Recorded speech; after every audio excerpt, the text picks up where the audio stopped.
L'accord d'accueil des migrants entre les États-Unis et la République démocratique du Congo fait débat et l'interview de la première ministre congolaise sur TV5 Afrique est apparue surréaliste. Voici mon analyse de cet échange. Plusieurs questions. Qui sont ces gens? De quelle nationalité parle-t-on? Et puis, pour combien de temps sont-ils là? De quelle nationalité parle-t-on? Il y en a ces trois pays. Si mes souvenirs sont bons. Ah, vous ne le savez pas pour l'instant? Non, Vous ne revenez pas? Bon.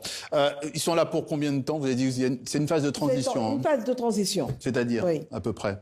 On n'a pas encore calculé, mais ils ne sont pas là pour durer longtemps parce que c'est de manière temporaire le temps qu'on puisse leur trouver d'autres terres d'asile. Le langage politique ne se trompe presque jamais par hasard. Il avance avec prudence comme quelqu'un qui traverse une pièce encombrée dans le noir. Chaque mot pesé, posé, retenu. Sur les sujets sensibles, il ne s'agit plus vraiment d'expliquer, mais d'éviter la faute. Alors le flou s'installe doucement. On ne donne pas de chiffres précis, on hésite sur les détails, on parle de temporaire sans jamais dire combien de temps. Qu'est-ce que le pays, la RDC a obtenu pour les accueillir, même temporairement? Écoutez, c'est un service que nous rendons aux États-Unis d'Amérique. Ce n'est pas de l'oubli, c'est une manière de se protéger. Dire exactement, c'est prendre le risque d'être contredit demain. Ce langage, cependant, devient une sorte de bouclier.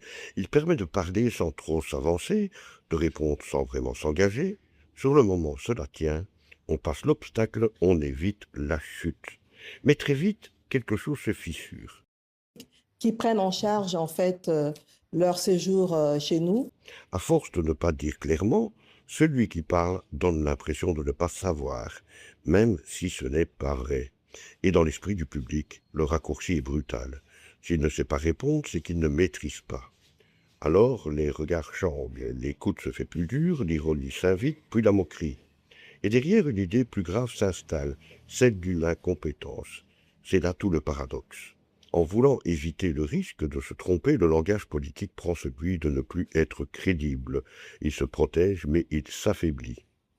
La question reste posée.